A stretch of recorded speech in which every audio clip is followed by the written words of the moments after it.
أعوذ بالله من الشيطان الرجيم. بسم الله الرحمن الرحيم. وإن تطع أكثر من في الأرض يضلوك عن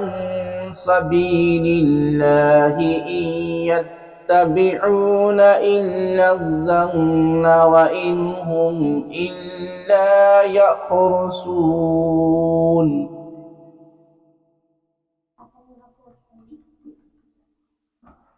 اور اے سننے والے، زمین میں اکثر وہ ہیں کہ تو ان کے کہے پر چلے تو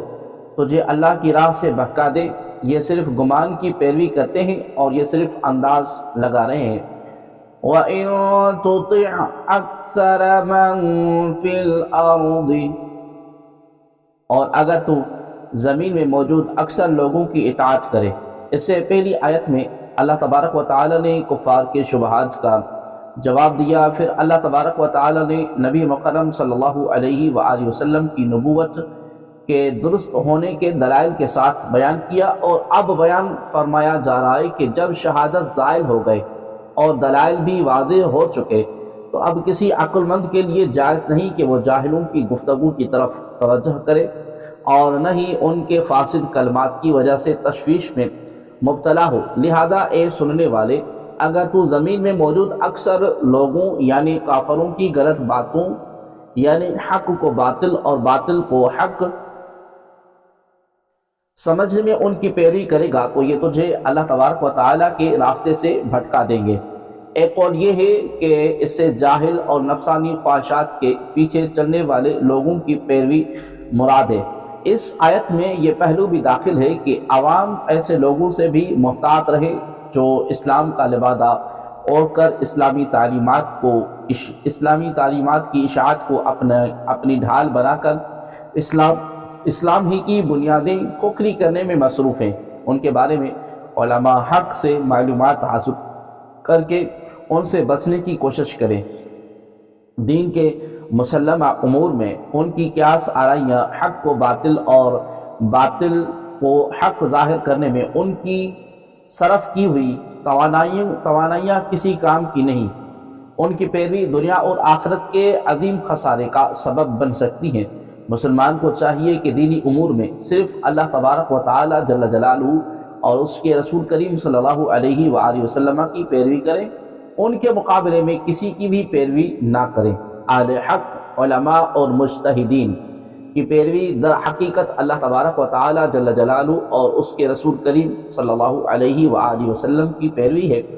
کہ یہ حضرات انہی کے احکام سناتے ہیں. إِن يَتَّبِعُونَ إِلَّا الظَّنَّ، یہ صرف گمان کی پیروی کرتے ہیں. یعنی یہ جو کافر آپ سے آپ کے دین اور مذہب کے بارے میں جھگڑ رہے، انہیں تو اپنے مذہب کے درست ہونے کا بھی یقین نہیں. اپنے مذہب کو درست ثابت کرنے کے لیے ان کے پاس دلیل صرف اپنی جاہل گمراہ باپ اور دادا کی تقلید کرنا ہے. یہ لوگ بصیرت اور حق شناسی سے محروم ہیں اور دین کے بارے میں غلط اندازے لگا رہے ہیں کہ یہ حلال ہے یہ حرام. اٹکل سے کوئی چیز حلال یا حرام نہیں ہوتی. جیسے اللہ تبارک و تعالی جل جلالہ اور اس کے رسول کریم صلی اللہ علیہ وآلہ وسلم نے حلال کیا وہ حلال ہے، اور جسے حرام کیا وہ حرام ہے. اکثر مفسرین کے نزدیک اس آیت میں ظن سے مراد کفار کا اپنے مذہب کو ثابت کرنے میں اپنے اسلاف کی تقلید کرنا ہے. مجتہد کے قیاس سے اس کا کوئی تعلق نہیں. اس سے معلوم ہوا کہ قرآن اور حدیث کے مقابل اپنے باپ دادوں کی پیروی کرنا مشرکوں کا طریقہ ہے. فی زمانہ حالت بھی کچھ ایسی ہے کہ اگر کوئی کسی غلط بات پر عمل پیرا ہو اور اسے سمجھایا جائے تو جواب یہی ملتا ہے کہ ہم تو عرصہ دراز سے یوں ہی کرتے چلے آ رہے ہیں، ہم نے تو آج تک کسی کو اس کے بارے میں کوئی کلام کرتے نہیں سنا، ہمارے بڑے بوڑھے بھی تو یہی کرتے آئے ہیں، تم نے 2 لفظ پڑھ لیے اب ہمیں بھی سمجھانے لگ گئے. ایسے حضرات کو چاہیے کہ اس آیت کریمہ کو سامنے رکھ کر خود غور کر لیں کہ وہ قوم وہ کن کی روش اختیار کیے ہوئے ہیں۔ ان ربک هو اعلم من يضل عن سبیلہ وهو اعلم بالمہتدین، بے شک تیرا رب خوب جانتا ہے کہ کون اس کی راہ سے بھٹکا ہوا ہے، اور ہدایت والوں کو بھی خوب جانتا ہے۔ ان ربک هو اعلم، بے شک تیرا رب خوب جانتا ہے، یعنی کفار جو دوسروں سے فیصلہ کروانے کی بات کرتے ہیں یہ انتہائی نادان ہے، کیونکہ اللہ تبارک و تعالی بہتر جانتا ہے کہ لوگوں میں سے گمراہ کون ہے اور حق پر کون ہے، اور یہ بھی وہی بہتر جانتا ہے کفار اور مومنین میں سے گمراہی اور ہدایت پر کون ہے، اور وہی ان میں سے ہر ایک کو وہ جزا دے گا جس کا وہ مستحق ہے، یعنی مومن حق و ہدایت پر ہیں اور کفار باطل اور ضلالت پر۔ فَكُلُوا مِمَّا ذُكِرَ اسْمُ اللَّهِ عَلَيْهِ إِن كُنتُم بِآيَاتِهِ مُؤْمِنِينَ، تو اس میں سے کھاؤ جس پر اللہ تبارک و تعالی کا نام لے لیا گیا اگر تم اس کی آیتوں پر ایمان رکھتے ہو۔ فَكُلُوا، تو کھاؤ، یعنی جو جانور اللہ تبارک و تعالی کے نام پر ذبح کیا گیا اسے کھاؤ، اور جو اپنی موت مرا یا بتوں کے نام پر ذبح کیا گیا وہ حرام ہے۔ جانور کے حلال ہونے کا تعلق اللہ تبارک و تعالی کے نام پر ذبح ہونے سے ہے۔ اس آیت کریمہ کا شان نزول یہ ہے کہ مشرکین مسلمانوں پر اعتراضات کرتے تھے کہ تم اپنا قتل کیا ہوا کھاتے ہو اور اللہ تبارک و تعالی کا مارا ہوا، یعنی جو اپنی موت مرے اس کو حرام جانتے ہو۔ اس کے جواب میں یہ آیت کریمہ نازل ہوئی جس میں فرمایا گیا کہ جو اللہ تبارک و تعالی کے نام پر ذبح کیا گیا وہ حلال ہے، اور جو اس کے نام پر ذبح نہ ہو وہ حرام ہے۔ اور کافروں کا اعتراض کہ ذبیحہ کو ہم مارتے ہیں اور خود مرے اسے اللہ تبارک و تعالی مارتا ہے، جو اللہ کا مارا ہوا ہو وہ حرام کیوں؟ اس اعتراض کی بنیاد ہی غلط ہے، کیونکہ جس جانور کو کوئی شخص مارے اور جو جانور خود مرے، بہرحال دونوں کو موت دینے والا اللہ تبارک و تعالی ہی ہے، لہذا دونوں صورتوں میں یوں فرق کرنا ہی باطل ہے کہ ایک کو ہم نے مارا اور دوسرے کو اللہ تبارک و تعالی نے۔ اب رہا یہ کہ ایک ہی حلال دوسرا حرام کیوں، تو یہ اللہ تبارک و تعالی کا حکم ہے، اور وہ خالق و مالک ہے جو چاہے حکم فرمائے، اور یہ اس کے نام کی تعظیم کی ایک صورت ہے کہ اس کے نام پر ذبح کردہ جانور حلال ہے اور اس کے علاوہ حرام۔ اس سے معلوم ہوا کہ قرآن مجید کی آیات پر ایمان لانا اس بات کا تقاضا کرتا ہے کہ جسے اللہ تبارک و تعالی نے حلال فرمایا اسے حلال سمجھا جائے اور اس پر عمل کیا جائے، اور جسے حرام فرمایا اسے حرام جانا جائے اور اس سے بچا جائے، اور اللہ تبارک و تعالی کے حلال کیے ہوئے کو حرام قرار دینا یا حرام کیے ہوئے کو حلال سمجھنا دونوں قرآن پر ایمان کی منافی ہے۔ حضرت سیدنا ابو ہریرہ رضی اللہ تعالی عنہ سے روایت ہے کہ رسول اللہ صلی اللہ علیہ وآلہ وسلم نے ارشاد فرمایا، قرآن کریم اجمالی طور پر کلام کی 5 قسموں پر اترا: حلال، حرام، محکم، متشابہہ اور مثالیں۔ حلال جانور کو حلال مانو، حرام کو حرام مانو، محکم پر عمل کرو، متشابہ پر ایمان لاؤ اور مثالوں سے عبرت پکڑو۔ حضرت صہیب رضی اللہ تعالی عنہ سے روایت ہے کہ حضور پر نور صلی اللہ علیہ وآلہ وسلم نے ارشاد فرمایا، اس شخص کا قرآن پر ایمان نہیں جو اس کی حرام کی ہوئی چیزوں کو حلال سمجھے۔ وَمَا لَكُمْ أَلَّا تَأْكُلُوا مِمَّا ذُكِرَ اسْمُ اللَّهِ عَلَيْهِ وَقَدْ فَصَّلَ لَكُمْ مَا حَرَّمَ عَلَيْكُمْ إِلَّا مَا اضْطُرِرْتُمْ بِهِ إِلَيْهِ وَإِنَّ كَثِيرًا لَيُضِلُّونَ بِأَهْوَائِهِمْ بِغَيْرِ عِلْمٍ إِنَّ رَبَّكَ هُوَ أَعْلَمُ بِالْمُعْتَدِينَ۔ اور تمہیں کیا ہے، تم اس میں سے نہ کھاؤ جس پر اللہ تبارک و تعالیٰ کا نام لیا گیا ہے، حالانکہ وہ تمہارے لیے وہ چیزیں تفصیل سے بیان کر چکا ہے جو اس نے تم پر حرام کی ہیں، سوائے ان چیزوں کے جن کی طرف تم مجبور ہو جاؤ، اور بے شک بہت سے لوگ لا علمی میں اپنی خواہشات کی وجہ سے گمراہ کرتے ہیں۔ تیرا رب حد سے بڑھنے والوں کو خوب جانتا ہے۔ وَمَا لَكُمْ أَلَّا تَأْكُلُوا، اور تمہیں کیا ہے کہ تم نہ کھاؤ، یعنی اس جانور کو کھانے سے کیا چیز تمہیں روک رہی ہے جسے اللہ تبارک و تعالیٰ کے نام پر ذبح کیا گیا ہے، حالانکہ جو چیزیں حرام تھیں وہ اللہ تعالیٰ نے تمہیں تفصیل سے بیان فرما دی ہیں، اور جس چیز کو اللہ تبارک و تعالیٰ نے حرام نہیں فرمایا اسے حرام سمجھنا کیسی حماقت ہے۔ اسے معلوم ہوا کہ قانون یہ ہے کہ حرام چیزوں کا مفصل ذکر ہوتا ہے، اور جس چیز کو حرام نہ فرمایا گیا وہ حلال ہے۔ حرام چیزوں کا تفصیلی بیان متعددہ صورتوں میں اور سرکار دو عالم نور مجسم صلی اللہ علیہ وآلہ وسلم کے فرامین میں موجود ہے۔ یوں ہی مجبوری کی حالت میں حرام چیز کھانے کا بیان قرآن پاک میں کئی جگہ موجود ہے۔ وَإِنَّ كَثِيرًا لَيُضِلُّونَ، اور بے شک بہت سے لوگ گمراہ کرتے ہیں۔ کفار بحیرہ اور صائبہ بتوں پر چھوٹے ہوئے جانوروں کو تو حرام جانتے ہیں، اور جو جانور غیر خدا کے نام پر ذبح ہو یا خود مر جائے انہیں حلال جانتے ہیں، حالانکہ معاملہ اس کے بالکل برعکس ہے۔ لہذا ان جاہلوں کی بات نہ مانو۔ اس آیت کریمہ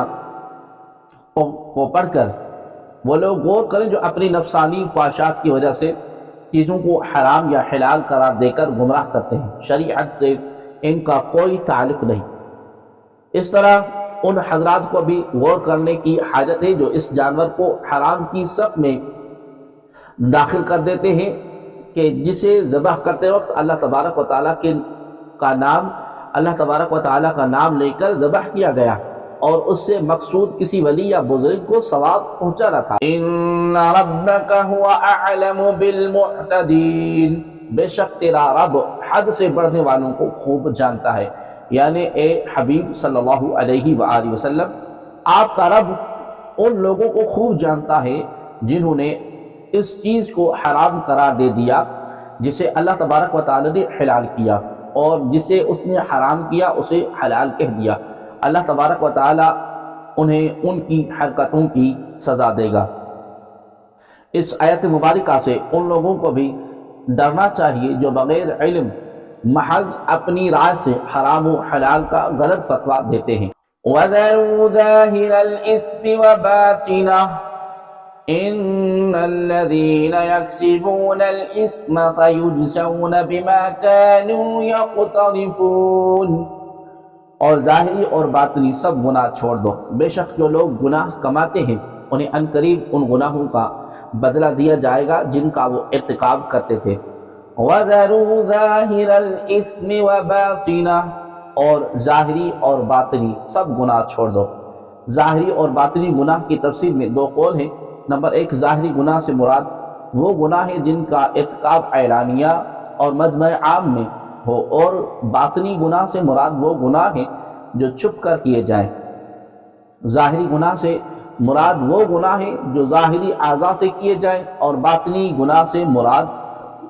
وہ گناہ ہیں جو دل سے کیے جائیں، جیسے حسد، تکبر، ریاکاری، بغض اور کینہ، بدگمانی اور برے کاموں کو پسند کرنا وغیرہ۔ اس کے علاوہ بھی کئی اقوال ہیں۔ خلاصہ یہ ہے کہ اس آیت مبارکہ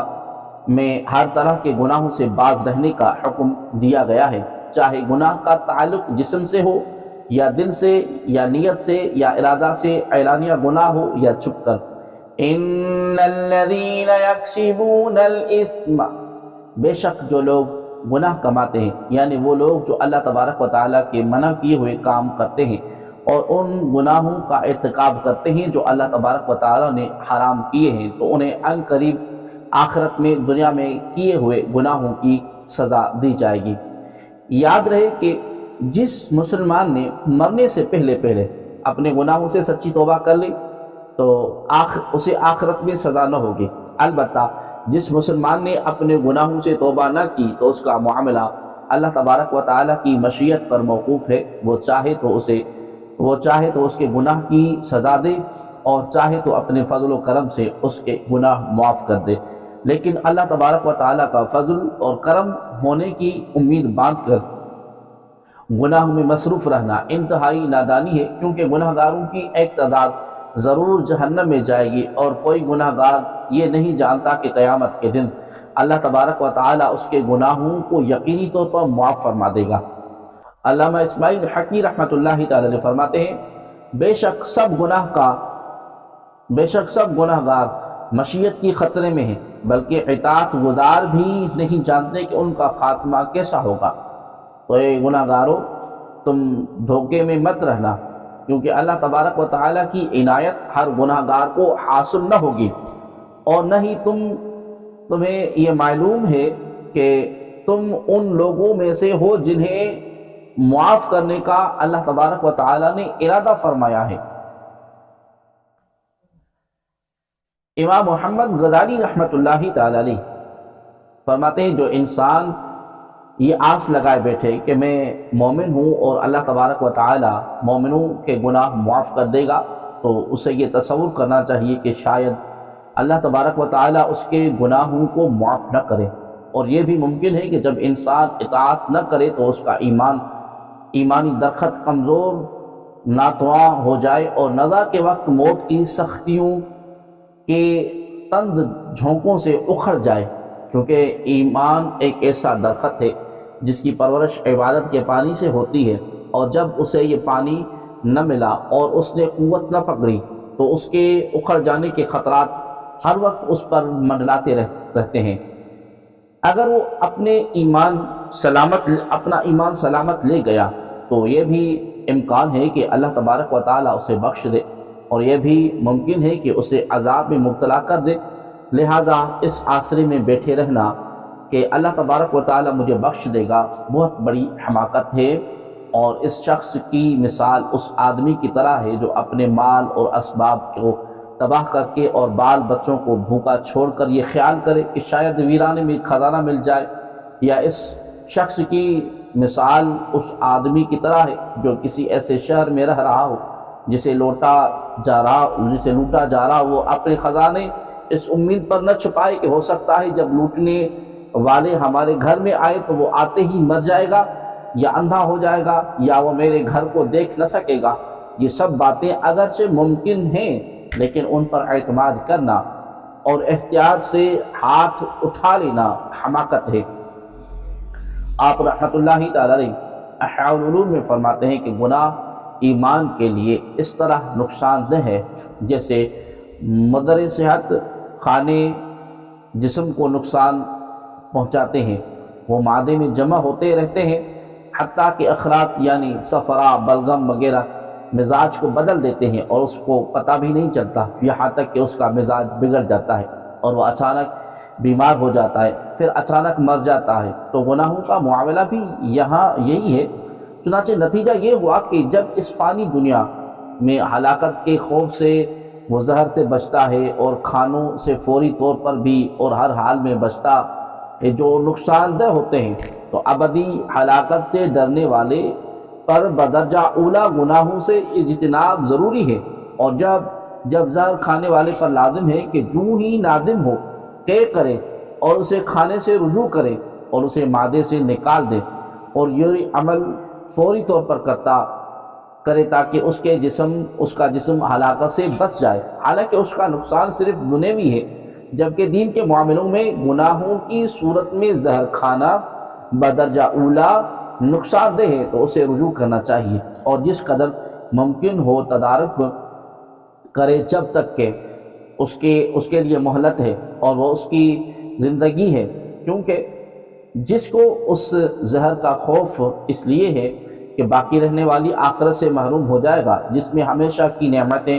اور بہت بڑی سلطنت ہے، اور اس کے فوت ہونے سے جہنم کی آگ اور ہمیشہ کے عذاب کا سامنا ہوگا، اور دنیوی زندگی اس کے مقابلے میں کچھ بھی نہیں، کیونکہ اس کی کوئی انتہا نہیں۔ تو اس کے لیے گناہوں سے توبہ کرنے میں جلدی کرنا ضروری ہے تاکہ گناہوں کا زہر روح ایمان پر اثر انداز نہ ہو، اور اگر یہ روح ایمان پر اثر انداز ہو گیا تو یہ ایسا اثر ہوگا جس کا ڈاکٹروں کے پاس بھی کوئی علاج نہیں، اور نہ ہی اس کے بعد کوئی پرہیز اثر کرے گی۔ اس کے بعد نصیحت کرنے والوں کی نصیحت اور واعظین کا واعظ بھی فائدہ نہیں دے گا، اور اس پر یہ بات ثابت ہو جائے گی کہ وہ ہلاک ہونے والوں میں سے ہے۔ وَلَا تَأْكُلُوا مِمَّا لَمْ يُذْكَرِ اسْمُ اللَّهِ عَلَيْهِ وَإِنَّهُ لَفِسْقٌ وَإِنَّ الشَّيَاطِينَ لَيُوحُونَ إِلَىٰ أَوْلِيَائِهِمْ لِيُجَادِلُوكُمْ وَإِنْ أَطَعْتُمُوهُمْ إِنَّكُمْ لَمُشْرِكُونَ۔ اور جس پر اللہ کا نام نہ لیا گیا ہو اسے نہ کھاؤ، بے شک یہ نافرمانی ہے، اور بے شک شیطان اپنے دوستوں کے دلوں میں وسوسے ڈالتے ہیں تاکہ تم سے جھگڑیں، اور اگر تم ان کا کہا مانو گے تو اس وقت تم بھی یقیناً مشرک ہوگے۔ وَلَا تَأْكُلُوا مِمَّا لَمْ يُذْكَرِ اسْمُ اللَّهِ عَلَيْهِ، اور جس پر اللہ کا نام نہ لیا گیا ہو اسے نہ کھاؤ۔ جس جانور پر ذبح کے وقت اللہ تبارک و تعالیٰ کا نام لیا گیا اس کا کھانا حلال ہے۔ یہ بیان فرمانے کے بعد اب اس جانور کو کھانے سے منع کیا جا رہا ہے کہ جسے ذبح کرتے وقت جان بوجھ کر اس پر اللہ تبارک و تعالیٰ کا نام ذکر نہیں کیا گیا، لہذا حکم یہ ہے کہ جس جانور پر مسلمان یا کتابی نے جان بوجھ کر اللہ تبارک و تعالیٰ کا نام ذکر نہ کیا وہ حرام ہے، اگر وہ بھول کر نام لینا رہ گیا تو حلال ہے، اور مسلمان کتابی کے علاوہ کسی دوسرے کا ذبح کیا ہوا مطلقاً حرام ہے۔ یاد رہے کہ یہاں کتابی سے مراد وہ اہل کتاب ہیں جو اپنے نبی اور کتاب پر ایمان رکھتے ہیں، محض نام کے عیسائی اور حقیقت میں دہریہ مراد نہیں ہیں۔ وَإِنَّ الشَّيَاطِينَ لَيُوحُونَ إِلَىٰ أَوْلِيَائِهِمْ، اور بے شک شیطان اپنے دوستوں کے دلوں میں وسوسے ڈالتے ہیں۔ اس آیت مبارکہ کی تفسیر کا خلاصہ یہ ہے کہ شیطان اپنے دوستوں یعنی مشرکوں کے دلوں میں وسوسے ڈالتے ہیں تاکہ وہ مردار کھانے کے معاملے میں تم سے جھگڑا کریں، جیسا کہ اوپر کافروں کا ایک اعتراض نقل کیا گیا ہے۔ مزید فرمایا گیا کہ اے مسلمانوں، اگر تم نے اللہ تبارک و تعالی کے حرام کردہ کو حلال کہنے میں ان کافروں کی بات مانی تو اس وقت تم بھی یقیناً مشرک ہوگے، کیونکہ دین میں حکم الہی کو چھوڑنا اور دوسرے کے حکم کو ماننا اور اللہ تبارک و تعالیٰ کے سوا اور کو حاکم قرار دینا شرک ہے۔ اس آیت سے معلوم ہوا کہ بغیر علم دینی مسائل میں جھگڑنا یا محض جھگڑے کی نیت سے مناظرہ کرنا شیطانی لوگوں کا کام ہے، لیکن تحقیق حق کے لیے مناظرہ کرنا عبادت ہے۔